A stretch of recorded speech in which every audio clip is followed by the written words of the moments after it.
Well, good morning, church.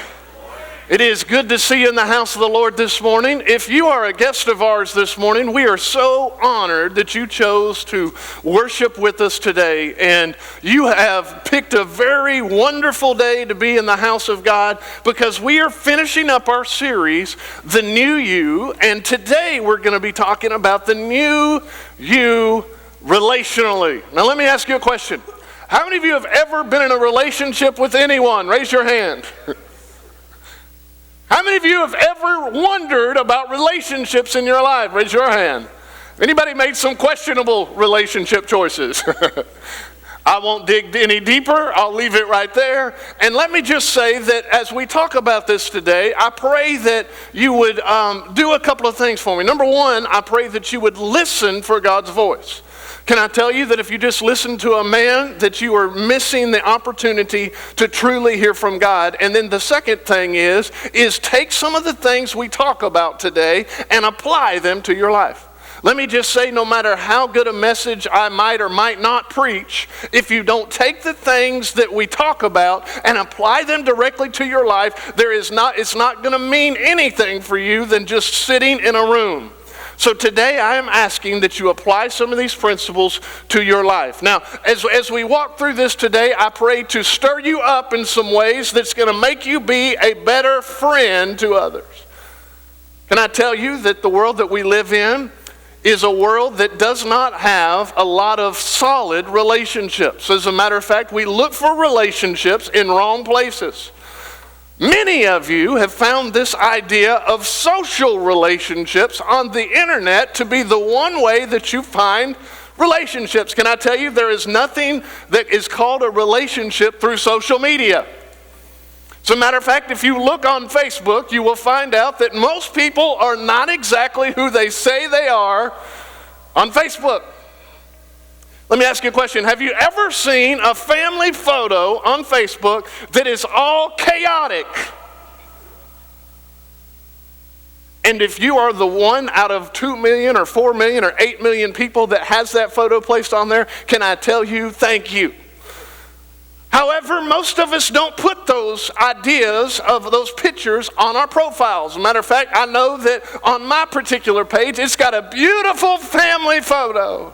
So that everybody thinks everything is that we are in control and that we have always getting along and that everything is photo perfect. But can I tell you, that's not how relationships happen at all. As a matter of fact, probably most of the time when we took a photo, there was probably something that was said within seconds before that perfect photo was taken. And if you were to get the series of photos, it's going to prove to you what relationships are all about. The give and the take. The smiles and the frowns. The tears, in fact, and the trouble. Can I tell you today that relationships, that you were designed to be in relationship with others, but the enemy doesn't want you to find those good, godly relationships. As we begin to walk through this, there's a Proverbs in chapter 18, verse number 24, and it's actually talking about Jesus here. He's writing and he's saying that there's a lot of people that you're going to be in relationship with, but he says there are friends who destroy each other. Can I just let you know that if you say you're a friend and you are destroying somebody else, that you may not be a good friend at all. As a matter of fact, I might go as far to say that I would not label you a friend if you are destroying me. However, the second part of this verse goes on and says, but there is a real friend is a friend that sticks closer than a brother. And he's specifically talking about the Lord. Jesus is that friend that no matter where you go through, no matter what that trouble that you find yourself in, Jesus is the one that is never going to leave you nor forsake you. He is going to be there through the good days and the bad days. The days that you have a smile and the days that you have a frown. The days that you feel like laughing and the days all you can do is cry. He says, look, Jesus is the one friend that you need to bank every other relationship on. Now let me ask you a question. How many of you bank every relationship just like Jesus? In other words, you look for people like Jesus to be in your circle. Y'all are like, How many of you truly think about this when picking your friends? How many truly think about what it means to be a friend? Well, here, I did some research this week, and over the last year, Barna Research Group had did a study on people that are lonely. They found out that today there are more people that are lonely in the world than has ever been before. As a matter of fact, 54% of their research said that people felt like they had no friends whatsoever. 54% of people interviewed said that they felt like they had zero friends at all. Wow, what a statement. 56% of people said that they surrounded themselves with people that don't actually like them. In other words, you put people around you that talk about you, and you call those people friends. Can I tell you, this is a messed up society that we live in. I have learned that if somebody talks bad about me, to run far, run fast, run quickly, and get out of there. Now, it doesn't mean I will never talk to those people, but what it means is I'm not going to allow them to affect my life. Can I tell you, if you allow one person to affect something that is said to you, it can ruin the rest of the day or the rest of the week. That is why you have got to find people in your life that look and reflect and act like Jesus. Some of you are like, do you know how hard it is to find somebody that loves Jesus? Can I tell you, you're in the right place to find people that love Jesus. One of the things about the church is that there's a lot of people. Now, let me just put this out there. There are people that are in the church that don't love Jesus. That's not popular. But there are also people in the church that love Jesus, that will go after Jesus and will do what Jesus has called them to do and will love on you and care about you for just being you. How many of you like being around people that just love you for you? Oh, I can say something about marriage. One of the beautiful things about marriage is the fact that Christina loves me on my good days and my bad days. And can I tell you, in the almost 20 years worth of marriage, there's been a lot more bad days from me than her. And yet she still chooses to love me because she's not just a wife of mine, but she's a friend of mine, which means what? She knows that there are days that I'm just going to mess up. Anybody ever just messed up and you just wish you could take something you did or said back and you couldn't? And then all of a sudden you had somebody that said, it's okay. You're going to make it. And can I tell you, more than anything else, people want to be in relationships with people that lift them up. 40% of people that were interviewed in this research study said they lacked any true, meaningful relationships in their life. Which means almost one out of every two people that you come in contact with has nobody that really cares about them. Think about that. That means in this room today, maybe the person that you're sitting by or on your row would say to you, I feel like I have no real relationships in my life. Folks, today as a church, we have to change that. We have to stand up for what is right. We have to do what Jesus has called us to do. We have to be the kind of people that would create relationships within each other and value people again. I'm going to give you 5 things this morning that you're going to be able to walk out of here with and hopefully apply to your life. Number 1, this one's really going to get good. It's really, really theologically deep for all of you theological people. Are you ready? Here we go. Number 1, you need to find and seek after godly friends. Theologically deep. Woo! Everybody goes, I've never thought of that before. Well, here's the truth. What is a godly friend? A godly friend is somebody that looks and acts and talks and responds like Jesus does. Which means, what does Jesus do? Jesus loves people always. Can I tell you, the church would probably be more effective if people would begin to love one another. Jesus breaks everything down in the Old Testament, takes all the commandments that were the 10 commandments, and he says basically, look guys, I'm going to break it all down to one main commandment. And he basically says, you need to love me, you need to love others. And everybody goes, oh, but that's so hard to love people. Can I tell you, it really isn't hard to love people. You just have to change your mindset. You just have to change what you believe.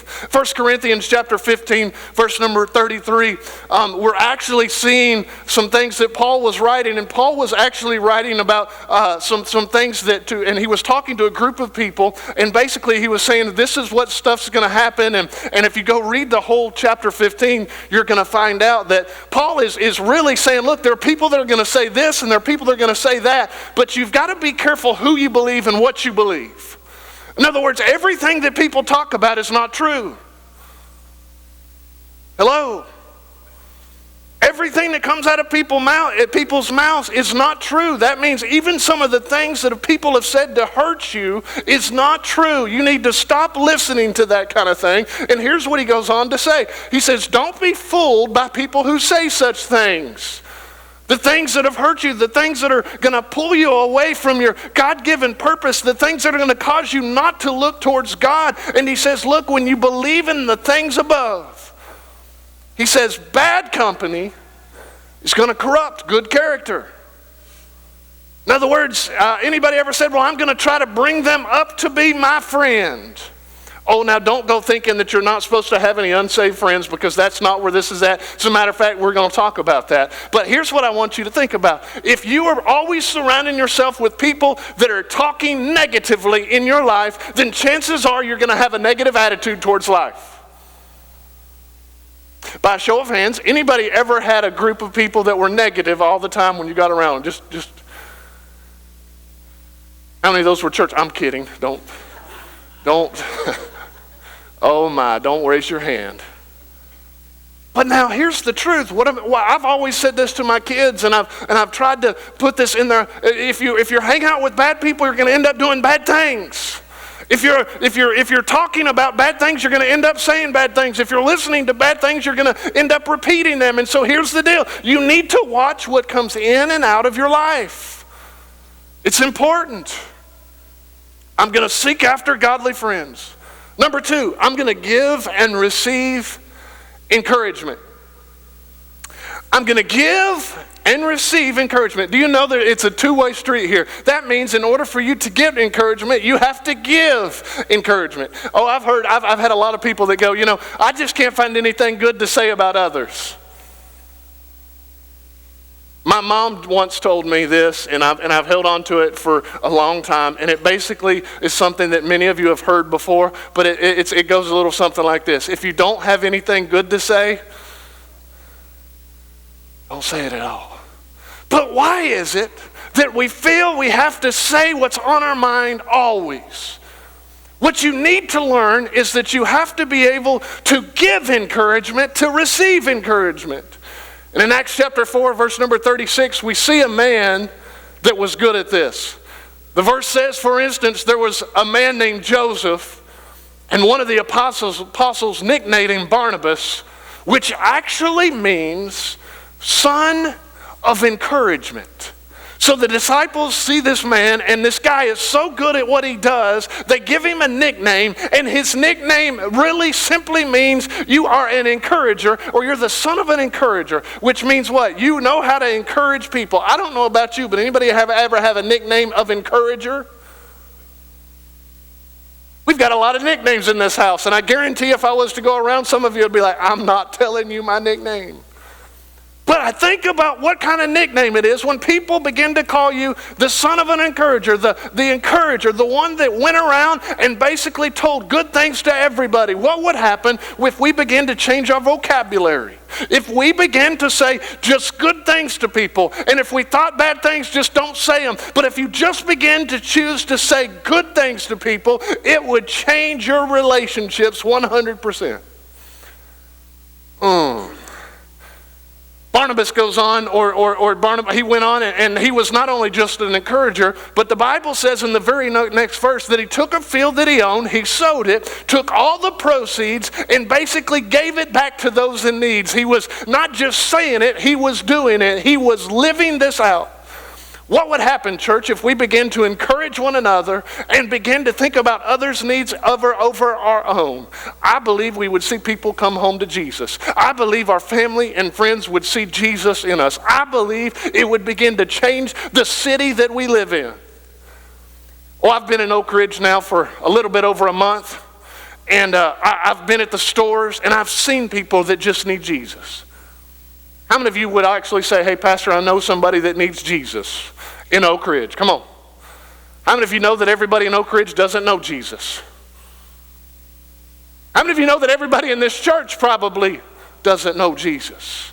There's a reality there, and here's what I want to tell you. If I begin to show others what it looks like to be the light, then people then can see Jesus in me. It's not about seeing Jason, it's about them seeing Jesus in me. Oh, and here's what I want to say. If I begin to show people what it means to love one another, then they're going to see Jesus in me, which chances are, if I can rub off on some people, then they're going to get what it means to be. Now look at this next verse, 1 Thessalonians chapter 5, verse number 11. And this verse is basically, it comes in the end of a passage, and basically it's again talking about people believing different things, and basically Paul comes out and he says this, he says, look, I need you to encourage each other and build each other up just as you are already doing. Which means what? Some of us were getting it right. Paul was saying, some of you are getting this right, and I need you to keep encouraging each other because the enemy would love nothing more than to distract you from the bigger purpose. By show of hands, if you've ever been distracted from a bigger purpose, just raise your hand. You've got small, narrow, focused. Paul's saying, look, there's something bigger around you, and each one of you needs to do your part to lift each other up. Oh, church, let me throw something to you for you to think about. What would happen if the only time we came to church together, nobody ever said anything negative? Praise God, I would shout. And some of you would probably shout with me. Wouldn't it be awesome to walk into a building where no negative comments ever happened? Everybody goes, yeah, but, I've got my thoughts. What if you kept your thoughts to yourself? Oh, there's a principle here. If I begin to pour out only good things and I only said positive things that came out of my mouth, then people would probably, chances are, want to be around me.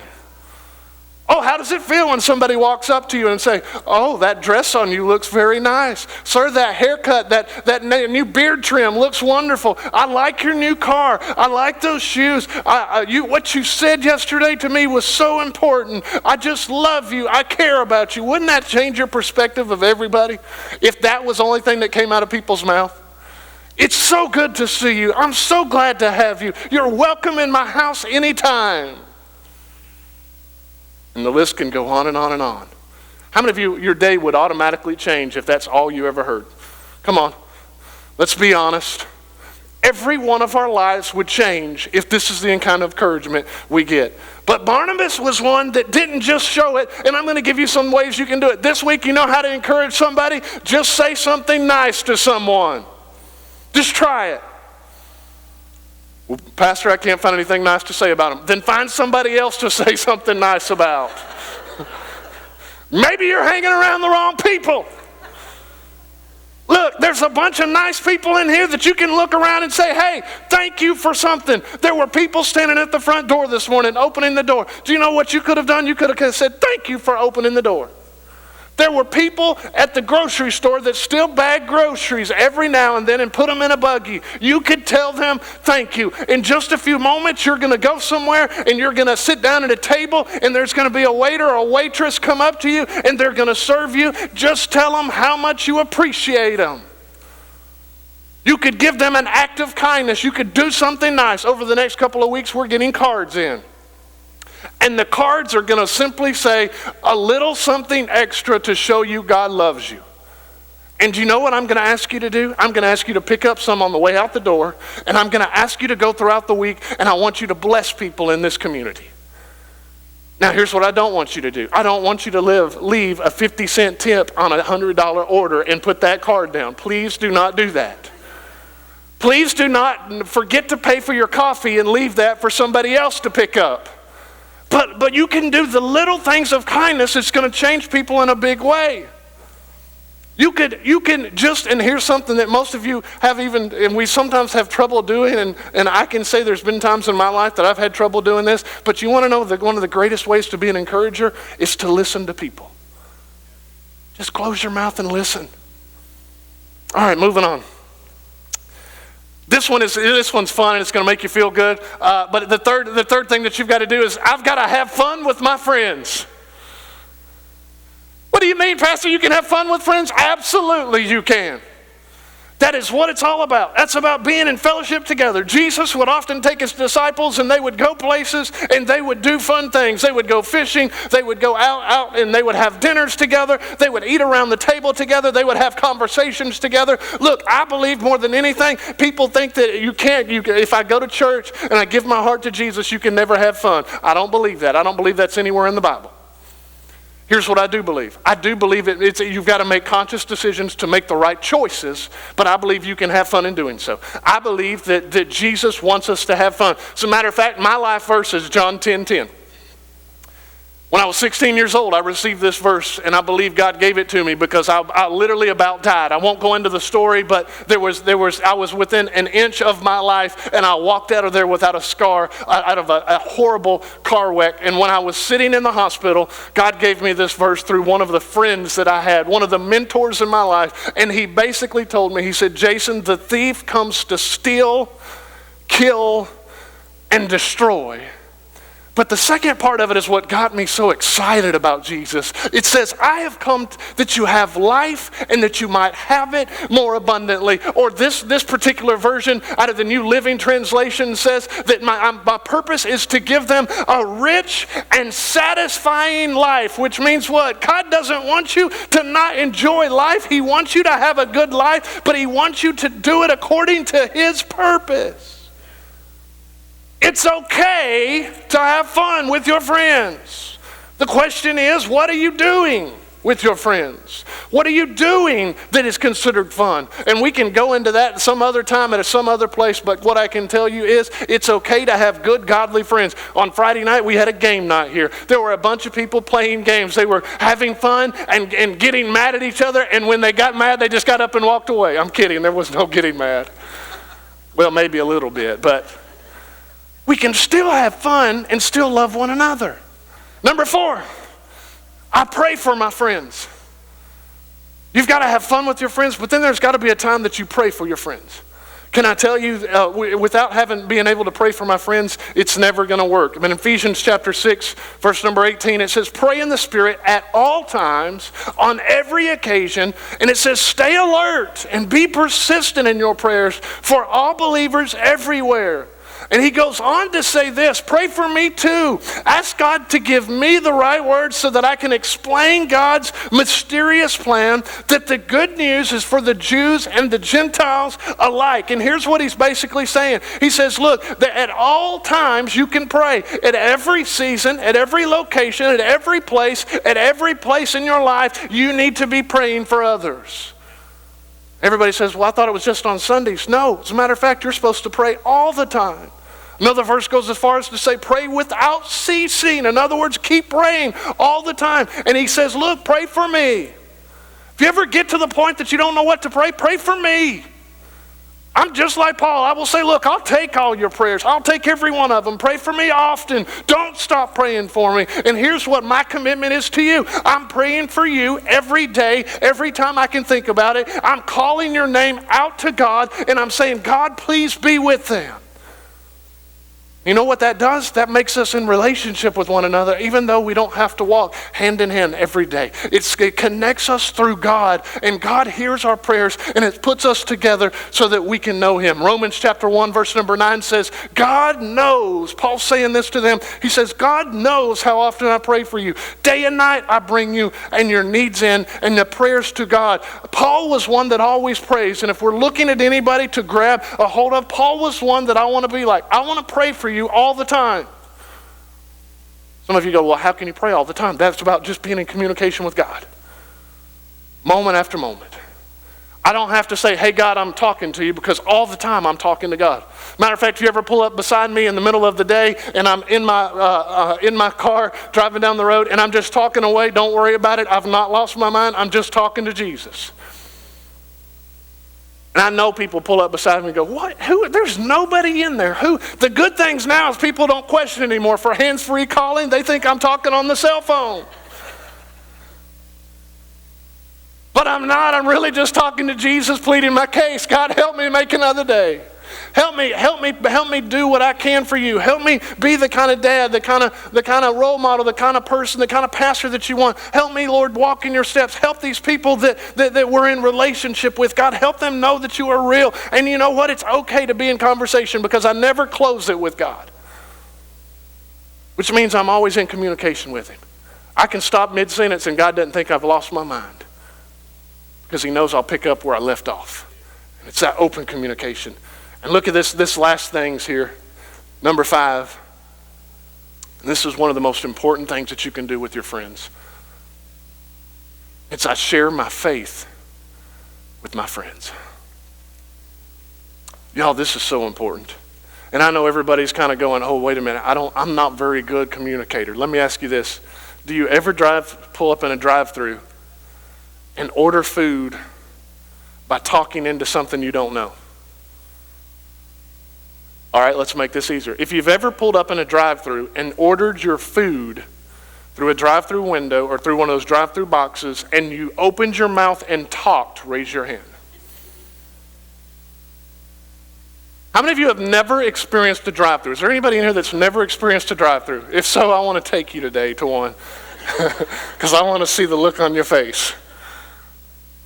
All right, why is that important? If I go to the drive-thru, I'm going to share what I want ahead of time before I even know anything about the other person.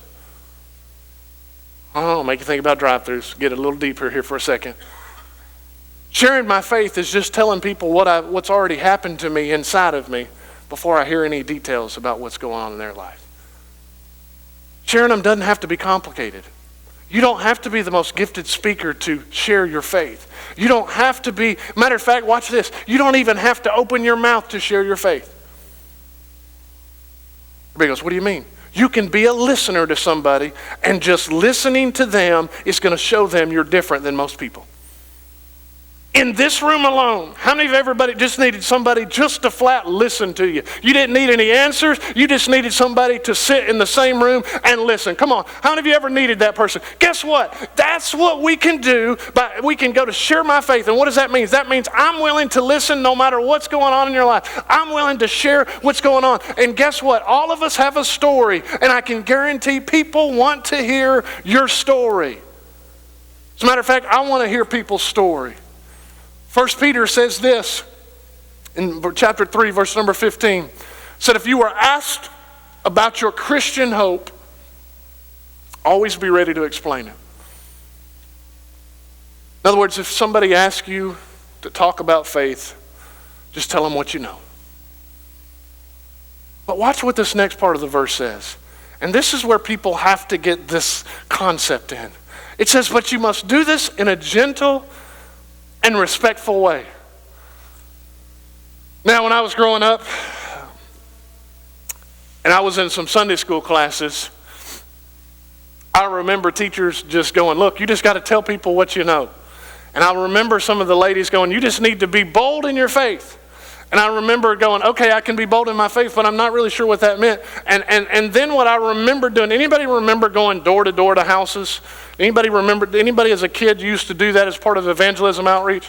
And we'd go door to door, and here's what was crazy. We would go door to door, and they would push us out of the van, and they would go, no, go knock on the door and tell somebody about Jesus. I remember as an 8, 9-year-old kid, I'm thinking, I don't know that I even know Jesus, much less go talk to somebody about Jesus. And then I'd go up to the door, and I'd be one of those scared numbers. Anybody that's ever done this, the first time you've ever went up, you go up there, you knock on the door, and you turn around and run, pray that there's nobody there. And then all of a sudden you hear the door open, and you're like, oh. You turn back around.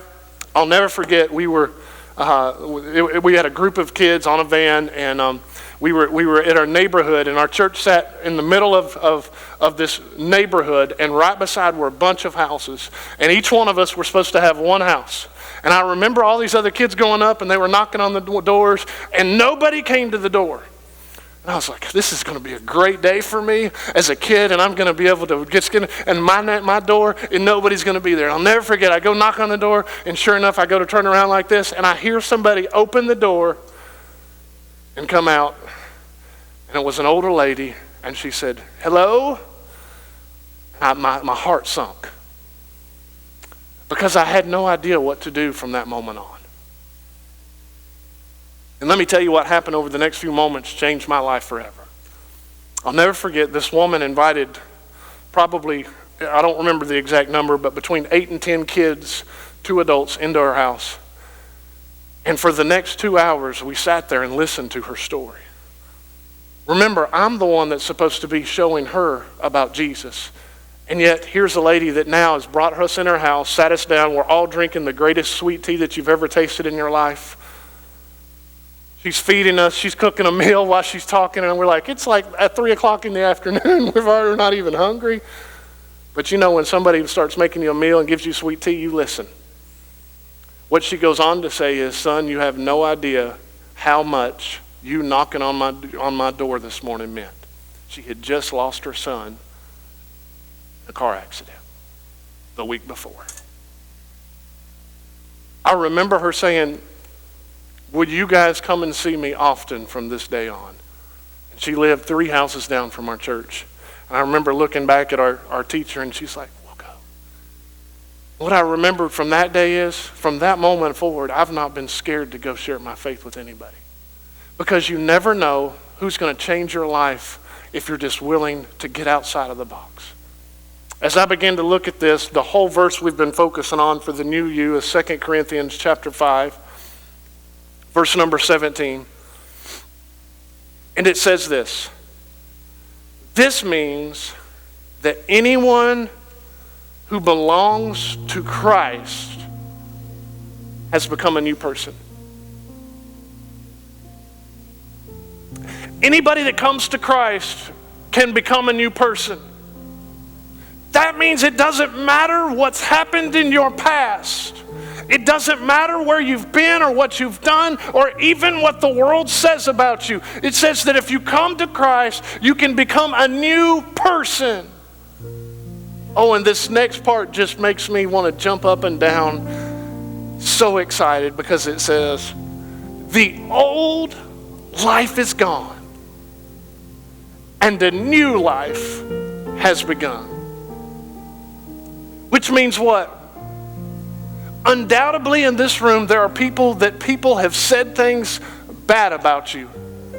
They have destroyed the person that you are. They have taken you down from this point to this point, and you don't feel like you can even get up. You have made some decisions to put friends in your life that you have allowed them to come in and destroy you. But can I tell you today, you don't have to be what you used to be. That today you can come to Christ and you can say, God, the new me looks different. The new me is going to be surrounded with people that care. The new me is not going to listen to the negative thoughts of the world. The new me is going to be an encourager. The new me is going to be a listener. The new me is going to do things that I've never imagined before.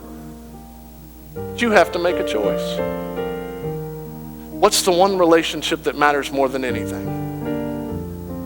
What's the one relationship that if you could choose would be the one relationship you would start over? Oh, I know in a house like this, there are people here that says, look, if I could start over one relationship, it'd be my relationship with God. Guess what? You can. All you have to do is say, God, just forgive me. Just give me a new start. I want that new beginning. I want that new future. The Bible says that all you have to do is ask. He'll forgive you. He's faithful. It actually says he's faithful and just to forgive you of all your sins.